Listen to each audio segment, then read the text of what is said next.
بسم الله الرحمن الرحیم. در چینل امروز کابل با جمشید نبیزاده یکی از فعالان جامعه مدنی مقیم پاکستان هستیم. جمشید جان، خود را در پاکستان چه رقم یافتید و از برخورد مردم پاکستان آیا راضی هستید یا خیر؟ اعوذ بالله من الشیطان الرجیم. بسم الله الرحمن الرحیم. اول از همه سلام خود را خدمت هموطنان عزیز خود میکنم.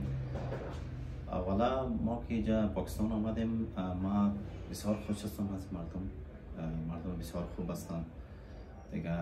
ما 3 ساله بودیم در پاکستان آمدیم دیگه، از وقتم شکایت نداریم اینجا دیگه. والا ما اینجا که هستیم دیگه بسیار وقت است، از ما 25 سال است این پاکستان هستیم دیگه. ما کدام بدی ندیدیم اینجا. خب بسیار خوب.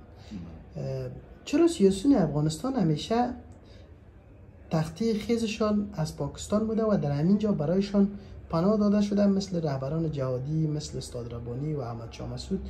پس چی سبب می شود که پس از رسیدن به قدرت شعارهای ضد پاکستانی میدن؟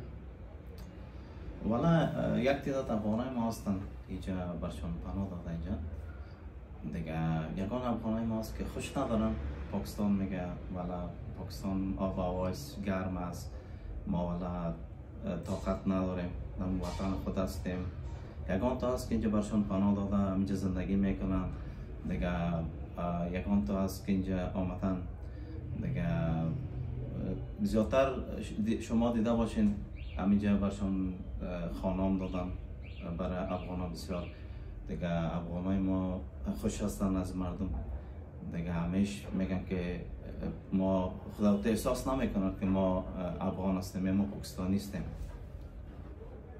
به صفت یک فعال مدنی، آیا برای شما کدام خستگی و دلتنگی پیدا نمی شود؟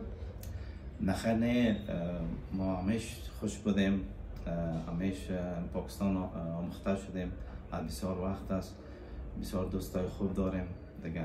پاکستانی ها که هستن بسیار مردم مهربان هستن دیگه. ما بسیار خوش هستیم از پاکستان. تشکر. خوش میکنم. تشکر از شما، بسیار تشکر. زنده باش.